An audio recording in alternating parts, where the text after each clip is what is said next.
इतिहासाच्या पानावर, रयतेच्या मनावर, मातीच्या फणावर आणि विश्वासाच्या प्रमाणावर राज्य करणारा राजा म्हणजे राजा शिवछत्रपती. आपले 10वीचे विद्यार्थी सादर करत आहेत एका मावळ्याची कथा.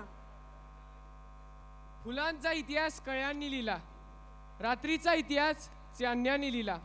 आज हे आम्ही स्वाभिमानाने जगतो, कारण आमचा इतिहास राजे छत्रपतींनी घडविला. शूरवीरांची आहे ही धरती, वीर शिवाजी राजे पालनहार. मावळांच्या मनात जागवला अभिमान, असा हा राजा महाराष्ट्राची शान, असा हा राजा महाराष्ट्राची शान. मी ज्यांच्याविषयी बोलत आहे त्यांच्या समोर सारं जग नमतं आहे. माझ्या राजाला कुठल्याही परिचयाची गरज नाही. मातृभक्त, गुरुभक्त, कर्तबगार, कर्तव्यदक्ष, निष्ठावंत, धर्मरक्षक, स्वराज्य संस्थापक अशी किती विशेषण देऊ मी माझ्या राजाला.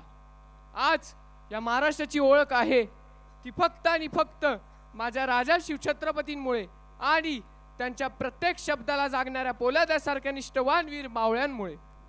एक ना एक मावळा हिऱ्या मोती मानकासारखा, नजरेत तेज, मनगटात ताकद, उरात स्वराज्य स्थापनेची आग, अश्वासारखी चपळता, बेखोफ बेभान अशा या मावळ्यांच्या साथीने महाराज स्वराज्याच्या किल्ल्याची एक एक पायरी रचत गेले. धन्य आहेत ते मावळे ज्यांनी आपल्या प्राणाची एका क्षणाचाही विलंब न करता आहुती दिली. आजवर आपण छत्रपती शिवाजी महाराजांच्या संबंधी अनेक कथा वाचल्या पाहिल्या. जितक्याच छत्रपती शिवाजी महाराजांच्या कथा रोचक, तितक्याच स्वराज्यासाठी लढणाऱ्या मावळ्यांच्या देखील आहेत. अशाच एक झुंजार मावळ्याची कथा सांगतो. नरवीर शिवाकाशीदाच्या बलिदानानंतर जेव्हा महाराज त्यांच्या आईच्या भेटीस येतात तेव्हाचा हा प्रसंग मन हेलावून सोडतो.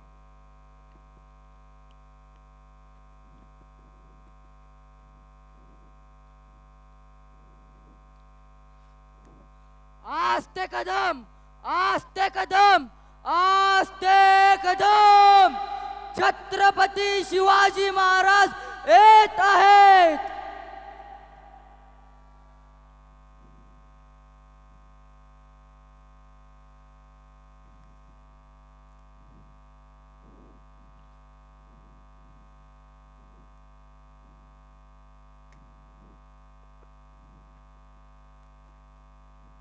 आई, मी आज रिकाम्या हाताने आला आहे. आपल्या शिवाने स्वराज्यासाठी आपल्या प्राणाची आहुती दिली आणि तू मला ओवाळलंस हे योग्य नाही. मला माफ कर, मी आपल्या शिवाला वाचवू शकलो नाही. महाराज, खंत व्यक्त करू नका.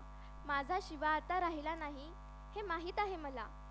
तू कसं काय ओळखलंस आई? आणि हे माहीत असतानाही तू मला ओवाळलंस? होय बाळा, आई आहे मी.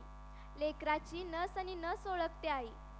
तू जेव्हा कमानीतून एकट्यानेच प्रवेश केलास तेव्हाच मी ओळखून गेले की आता माझा शिवा राहिला नाही. आई, आई रडू नकोस. तुझा एक शिवा गेला तर काय, दुसरा शिवा जिवंत आहे. अरे लेका, मी माझा शिवा गेला म्हणून रडत नाहीये, तर त्या ईश्वराने मला एकच शिवा का दिला म्हणून रडत आहे. त्या ईश्वराने जर मला 2 पोरं दिली असती तर ती दोन्ही स्वराज्याच्या कामी आली असती. स्वराज्य स्थापनेसाठी अजून किती शूरवीरांना आपल्या प्राणाची आहुती द्यावी लागणार आहे. कित्येक जणांचे वडील, कित्येक जणांचे पती, कित्येक जणांचे भाऊ, मित्र, नातेवाईक आम्ही गमावून बसणार आहोत. हिऱ्यासारखे आमचे एक एक मावळे या मातीत पुन्हा मिसळत निघाले आहेत. माझ्या खांद्याला ह्या बलिदानाचे ओझ पेलवत नाही. हे काय बोलतोस तू बाळा? सैतान रूपी मुघलांच्या आक्रमणामुळे भारत माता हदरून गेली होती. देशातील मंदिरे आणि महिला असुरक्षित होत्या.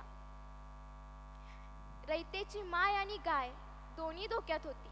महिलेचे कुंकू रक्ताने माखले होते तेव्हा तू आम्हाला आशेचा किरण दाखवलास.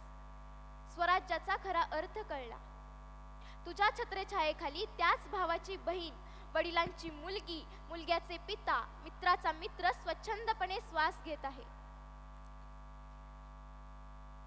तुमच्यासारख्या माता भगिनीमुळेच हे स्वराज्य भव्य रूप साकारत आहे.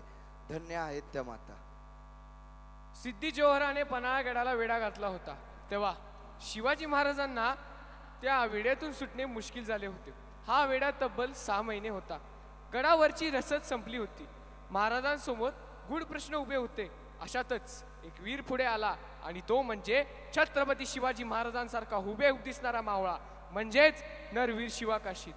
त्याला माहीत होते की शिवाजी महाराजांसारखी वेशभूषा करून जर सिद्धी जोहाराच्या सैन्याच्या ताब्यात तो आला तर त्याला आपले प्राण गमवावे लागतील.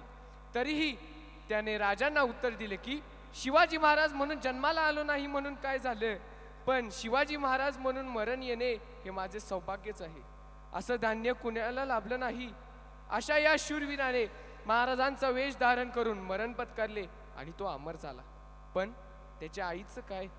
काळजाचे किती तुकडे झाले असतील त्याच्या आईचे.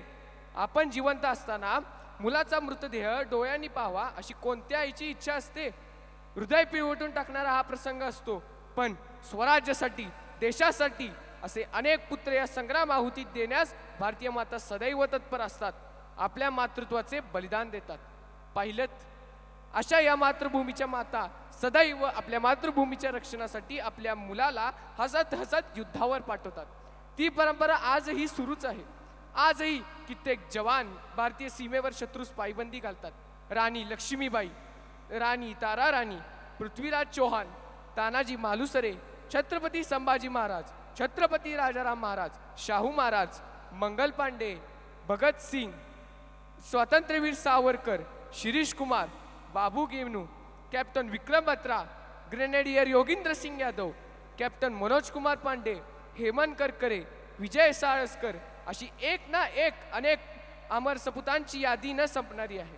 इतकेच नव्हे तर आपल्याला देशातील काही गावे अशी आहेत की जिथे फक्त घरपती सैनिकच दिसून येतात. यामध्ये सैनिक टाकळी, कोल्हापूर जिल्ह्यातील गिरगाव व सातारा जिल्ह्याचा तर विशेष उल्लेख करावा लागतो. अशी या देशभक्तांची साखळी सदैव अबाधित राहत आहे आणि राहणारच. आत्ताच्या पिढीने यातून प्रेरणा घेऊन देशभक्तीचा वारसा पुढे चालवावा. धन्यवाद.